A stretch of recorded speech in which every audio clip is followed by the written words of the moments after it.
Le jour de l'or approche. Plus de temps, les manipulateurs monétaires mondiaux de la Fed, des banques centrales, du FMI et de la Banque mondiale cherchent à gagner du temps.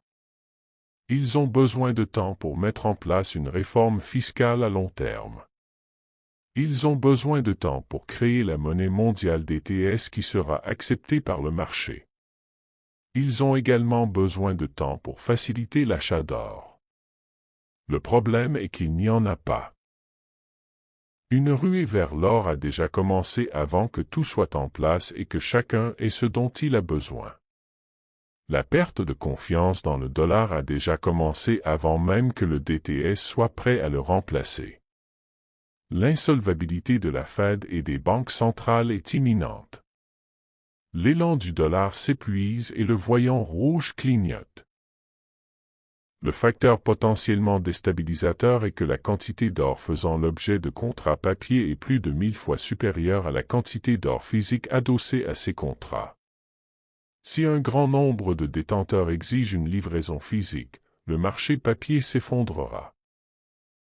Et à mesure que d'autres détenteurs se rendront compte qu'ils sont à court d'or physique et ne peuvent pas échanger leurs contrats contre des lingots, la chute se transformera en avalanche, en une ruée de facto vers les banques qui détiennent l'or dans leurs entrepôts et soutiennent les bourses et les ETF.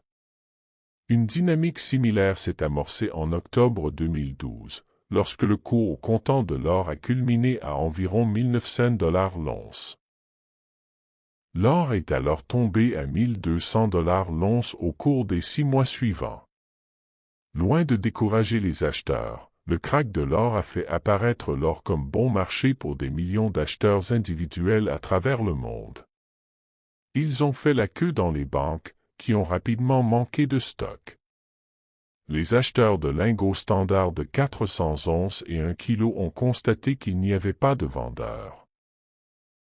Ils ont dû attendre près de 30 jours pour que les raffineries produisent de nouveaux lingots, alors qu'elles travaillaient 24 heures sur 24 pour répondre à la demande.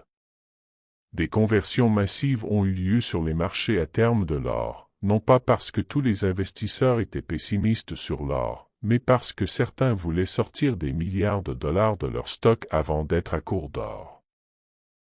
Backwardation. Les contrats à terme sur l'or sont entrés en backwardation, une situation très inhabituelle dans laquelle l'or à livrer immédiatement est plus cher que l'or à livrer à terme. L'inverse est généralement vrai, car le vendeur à terme doit payer le stockage et l'assurance.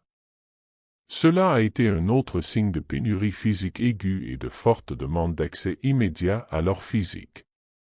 Lorsque la panique provoque une ruée vers l'or, il n'existe pas de fenêtre d'or unique à fermer.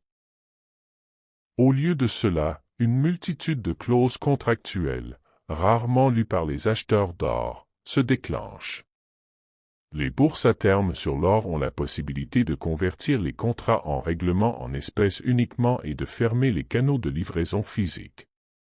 Les banques de lingots peuvent également régler les contrats à terme sur l'or en espèces et refuser aux acheteurs la possibilité de convertir leur allocation en or. En raison des clauses de force majeure dans les contrats, qui peuvent être invoquées par les banques qui ont vendu plus d'or qu'elles n'en ont en stock, les investisseurs recevront un règlement en espèces jusqu'à la date de résiliation du contrat, mais pas plus. Les investisseurs obtiennent de l'argent, mais pas de lingots d'or, et passeraient à côté de la flambée des prix qui ne manquerait pas de suivre. Début 2014, l'or physique était déjà rare et très demandé, mais la manipulation n'a pas entraîné de flambée des prix. Un désastre imminent. Les banques centrales ont encore réussi à faire baisser le prix de l'or. Mais l'alerte a été donnée. Leur capacité à faire baisser le prix de l'or est remise en question, alors qu'une nouvelle demande d'or émanant d'acheteurs de papier est apparue. L'ensemble du système monétaire international est confronté à une demande physique d'or. Alors que le prix de l'or oscille entre la demande physique et la manipulation des banques centrales, une autre catastrophe se profile. La Réserve fédérale est au bord de l'insolvabilité, voire déjà en situation d'insolvabilité. C'est la conclusion à laquelle est parvenu Frédéric S. Mishkin, expert et critique de la Fed, l'un des économistes monétaires les plus éminents au monde et mentor de Ben Bernanke et d'autres gouverneurs et économistes de la Fed.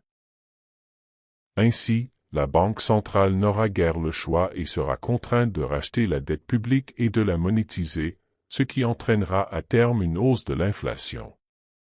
Mishkin met en évidence un autre effondrement en cours, distinct de la monétisation de la dette et de l'inflation.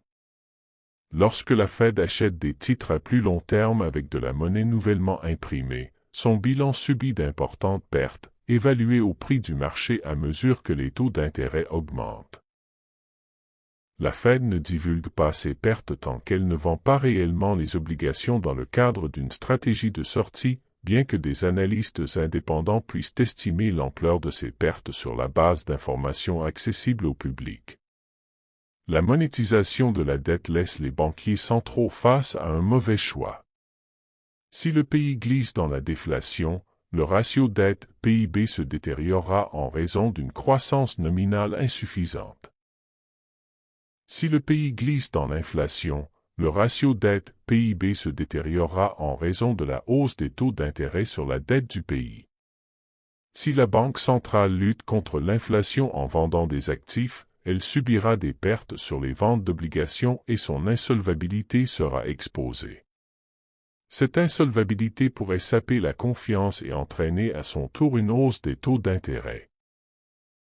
Les pertes de la Banque centrale aggraveront également le ratio dette-PIB, car la Fed ne sera plus en mesure de transférer ses bénéfices au Trésor, ce qui augmentera le déficit.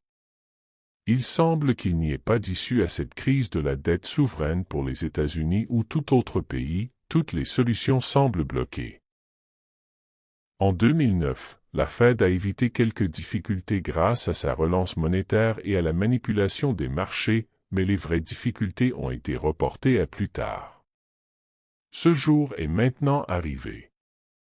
La preuve est faite. Un système monétaire basé sur le crédit plutôt que sur les lingots n'est pas une si bonne idée qu'il n'y paraît à première vue.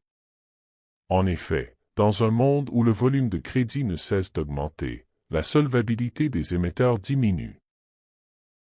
Plus ils empruntent, moins ils sont en mesure de rembourser leurs dettes.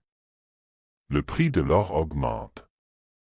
Le seul scénario qui pourrait l'empêcher d'augmenter serait que le monde connaisse une croissance économique réelle et durable.